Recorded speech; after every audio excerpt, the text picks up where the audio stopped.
Hello dear students, welcome back to Shanai academy Hindi. आज हम पढ़ने वाले हैं कक्षा 10th का चैप्टर नंबर 6 जैव प्रक्रम या लाइफ प्रोसेसेस। कई स्टूडेंट्स बार बार ये पूछते रहते हैं कि हमारी जो ह्यूमन बॉडी है ये बिल्कुल एक मशीन की तरह टाइम टू टाइम कैसे वर्क करती है, इसमें होने वाली सारी जो प्रोसेसेस है जैसे पाचन है, श्वसन है, ये कैसे टाइम टू टाइम होती रहती है एक मशीन की तरह।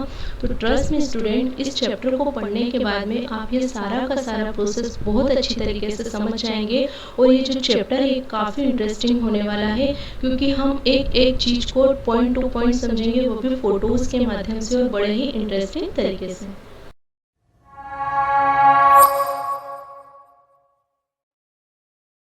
आपके इस चैप्टर में सबसे पहले हमें पढ़ना होगा सजीव और निर्जीव में अंतर, यानी कि जो लिविंग होते हैं और जो नॉन लिविंग होते हैं उनके बीच में क्या क्या डिफरेंसेस होता है। क्योंकि जो भी जैव प्रक्रियाएं होती है या लाइफ प्रोसेसेस होती है वो किसके अंदर होती है, वह सिर्फ होती है एक लिविंग बॉडी के अंतर्गत आती है। तो यहाँ पर हमें देखना है कि सजीव और निर्जीव में क्या अंतर होता है। जो बच्चे होते हैं, जो छोटी क्लासेस के बच्चे होते हैं, 6th 7th 8th वाले बहुत ज़्यादा कंफ्यूज होते हैं कि एक सजीव और एक निर्जीव क्या होता है, उनके बीच में क्या क्या अंतर होते हैं, हम कैसे पहचानेंगे कि सजीव क्या होता है और निर्जीव क्या होता है। तो हम इसे बहुत ही अच्छी तरीके से क्लियर करने वाले हैं। तो यहाँ पर देखिए, एक सजीव को हम निर्जीव से इन 4 गुणों के आधार पर अलग करके पहचान सकते हैं। इसके अंतर्गत क्या क्या आएगा, सबसे पहले आएगा गति, दूसरा आएगा वृद्धि, तीसरा होगा जैव प्रक्रम और चौथा होगा आणविक गति। इन चारों को हम स्टेप बाय स्टेप एक एक पॉइंट करके समझेंगे।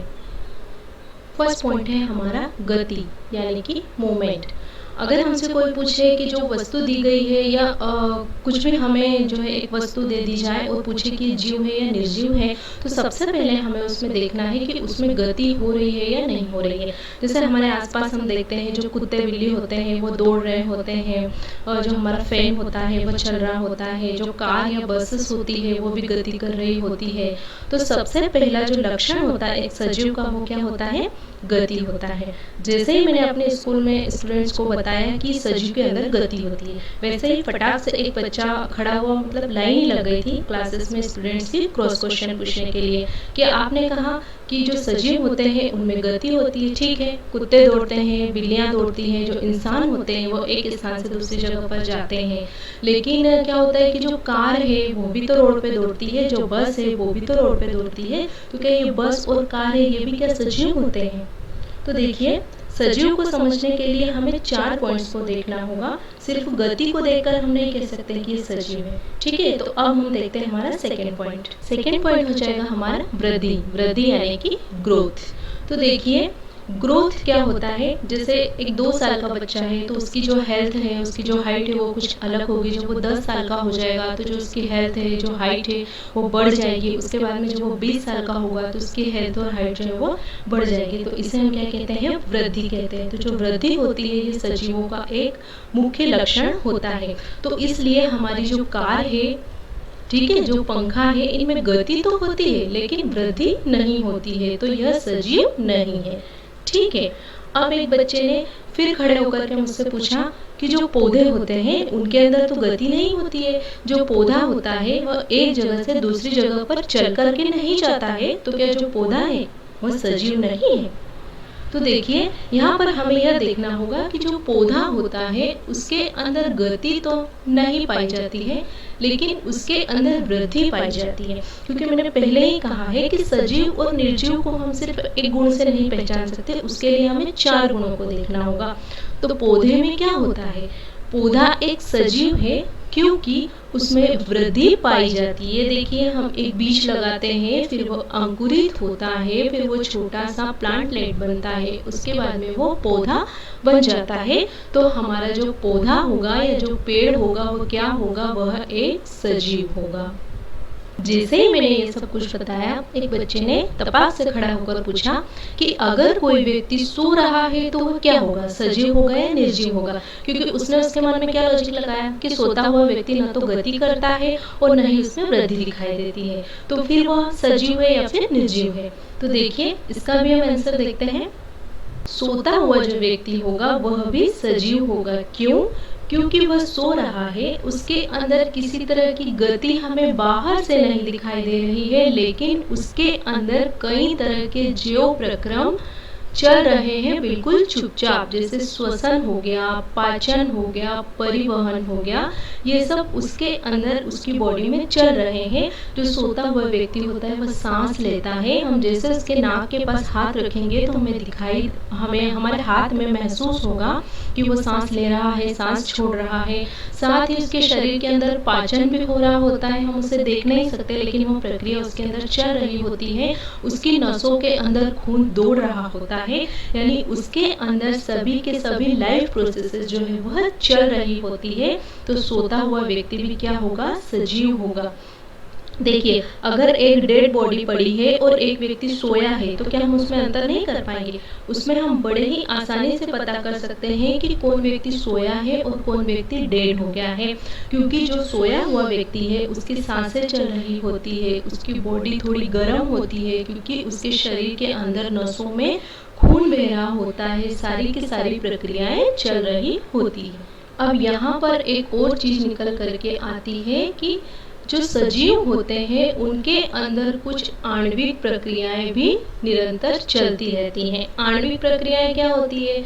जो कि जैव प्रक्रम होते हैं वह भी आणविक प्रक्रियाओं के द्वारा ही होते हैं। जैसे लगातार अणु परमाणुओं का बनना, कई प्रकार की केमिकल रिएक्शंस का होना, जो श्वसन है, जो पाचन है, जो उत्सर्जन है, जो परिवहन है, इनके अंदर कई तरह के अणु परमाणु निरंतर रासायनिक प्रक्रियाओं के द्वारा बनते रहते हैं। तो जो विषाणु होते हैं वह एक ऐसी बला होते हैं कि जब तक वो बाहर होते हैं, खुले में होते हैं, वह निर्जीव की तरह एक्ट करते हैं, और जैसे ही वह किसी सजीव के अंदर एंटर करेंगे, यानी कि किसी एनिमल के अंदर, किसी ह्यूमन बीइंग के अंदर एंटर करेंगे, उनमें आणविक गतियां होने लगती है, यानी कि उनमें सभी लाइफ प्रोसेसेस या जीव प्रक्रम होने लगते हैं और वह एक सजीव की तरह एक्ट करने लगता है और उनमें बीमारियां पैदा करने लगता है। तो जो साइंटिस्ट है वह हमेशा इस चीज को लेकर कंफ्यूज रहे हैं कि जो विषाणु है वह सजीव है या फिर निर्जीव है। तो उन्होंने क्या किया, उन्होंने इसे न तो सजीव में रखा और न ही इसे निर्जीव में रखा। उन्होंने क्या किया कि जो सजीव और निर्जीव के बीच में एक दीवार बना करके इस वायरस को वहां पर बिठा दिया कि भाई तो सजीव और निर्जीव के बीच की एक कड़ी है या एक दीवार है जिस गुत्थी को हम आज तक सुलझा नहीं पाए हैं। तो अब आप लोग अच्छे से समझ गए होंगे कि सजीव और निर्जीव में अंतर कैसे किया जाता है। सजीव और निर्जीव को पहचानने के लिए हमें मेनली जो 4 कैरेक्टर्स हैं उन्हें देखना होता है। सबसे पहले हमें देखना होता है कि उसके अंदर जो गति है वह हो रही है या नहीं, वृद्धि जो है वह हो रहा है या नहीं। गति और वृद्धि दोनों अगर हो रही है तो फिर उसके अंदर जो जैविक प्रक्रम है या लाइफ प्रोसेसेस है वह हो रही है या नहीं, और ये तीनों हो रहे हैं तो फिर देखना होता है कि उसमें आणविक क्रियाएं हो रही है या नहीं। तो इन चारों में सबसे इम्पोर्टेंट है एक सजीव के अंदर लाइफ प्रोसेसेस का होना, और इन लाइफ प्रोसेसेस के माध्यम से सजीवों में क्या होता है, अनुरक्षण होता है, जिसे हम आगे समझने की कोशिश करते हैं। अब देखते हैं कि यह अनुरक्षण या मेंटेनेंस क्या वाला है। तो देखिए, सजीवों की यह संगठित और सुव्यवस्थित संरचना समय के साथ साथ और पर्यावरण के प्रभाव के कारण टूटे ना। अगर ऐसा होता है तो जीव अधिक समय तक जीवित नहीं रह सकता।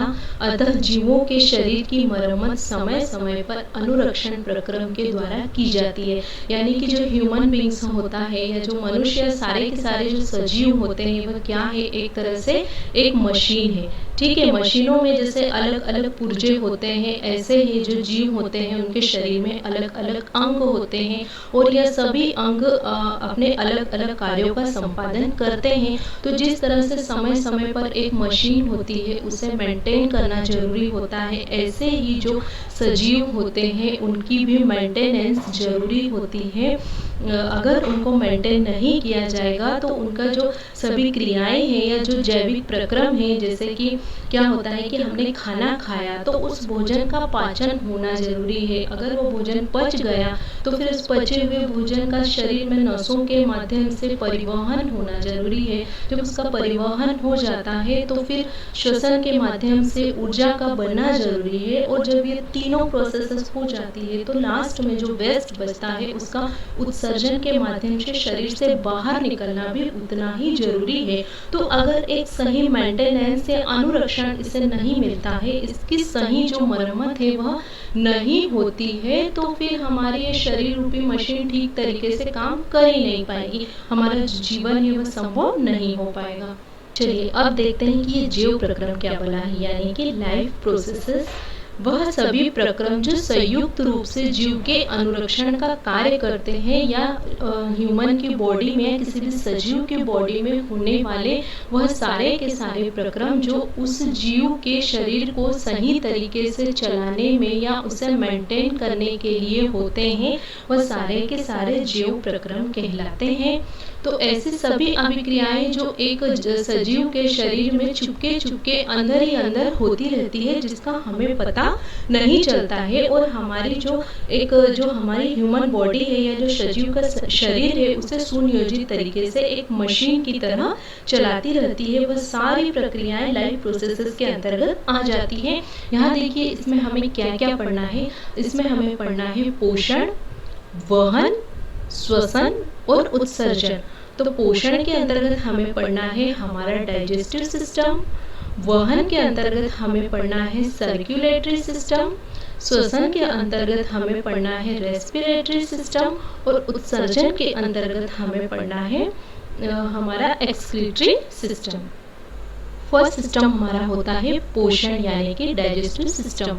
हम जो खाना है या फूड है जिसे हम खा रहे हैं उसका पचना जरूरी है। उस फूड के अंदर से जो मेन पोषक तत्व है उनका हमारे शरीर तक जाना ही क्या कहलाता है, डाइजेशन कहलाता है।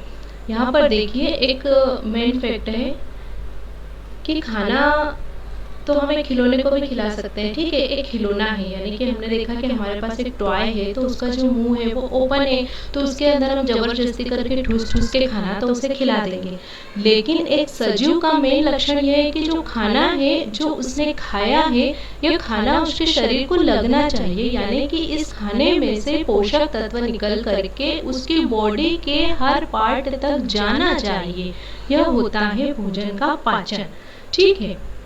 अब ये जो चारों के चारों सिस्टम है, जो डाइजेस्टिव सिस्टम है, जो रेस्पिरेटरी सिस्टम है, इसके बाद में जो हमारा सर्कुलेटरी सिस्टम है, एक्सक्रीटरी सिस्टम है, इन चारों के चारों सिस्टम जो है ये आपस में कनेक्टेड है।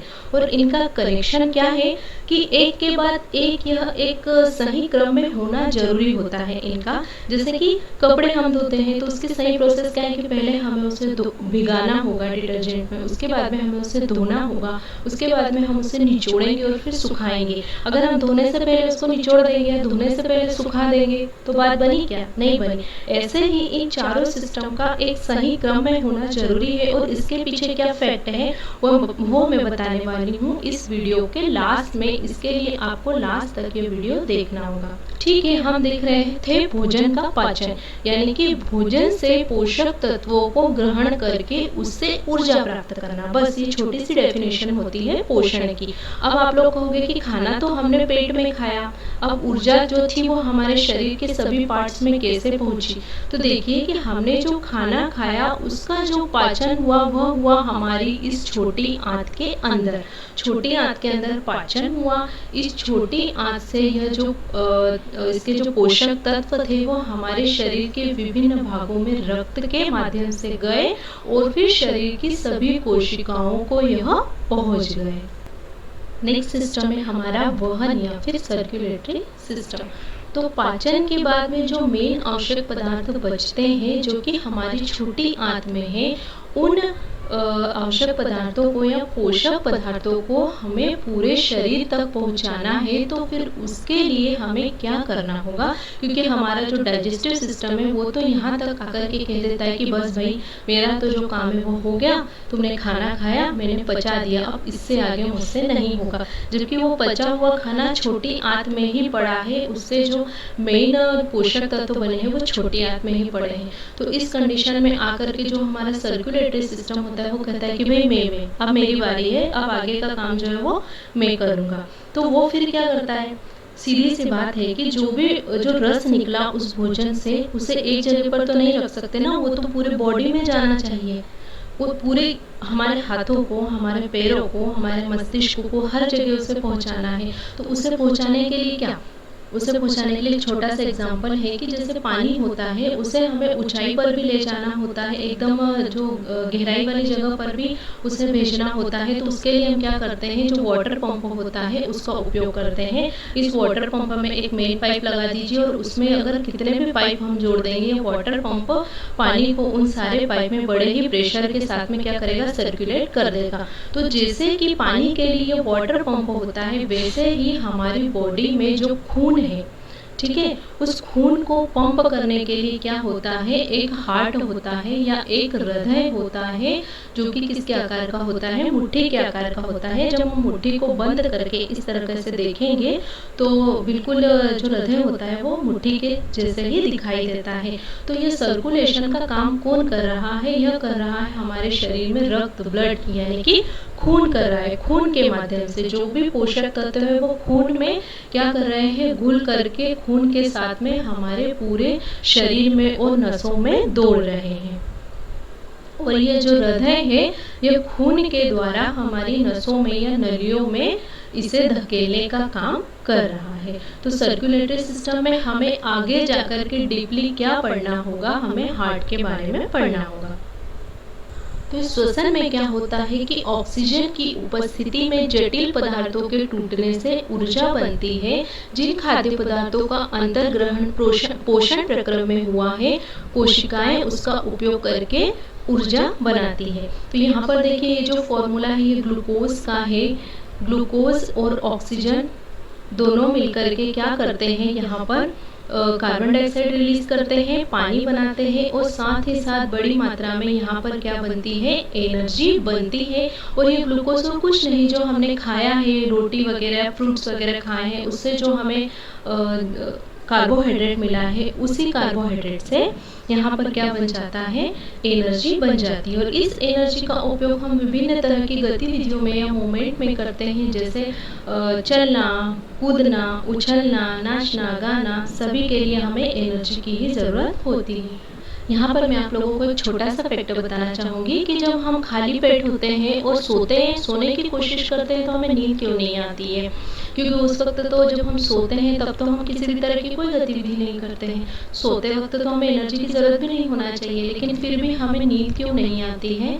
तो इसका कारण ये होता है कि जब हम सोते हैं तो हम गतिविधि तो नहीं करते हैं, लेकिन हमारे शरीर के अंदर जो विभिन्न प्रकार की लाइफ प्रोसेसेस हो रही होती है, जैसे कि जो श्वसन है, पाचन है, उसमें तो हमें एनर्जी की ज़रूरत होती है ना, उसके लिए भी हमें एनर्जी की ज़रूरत होती है, इसीलिए खाली पेट हमें नींद नहीं आती है।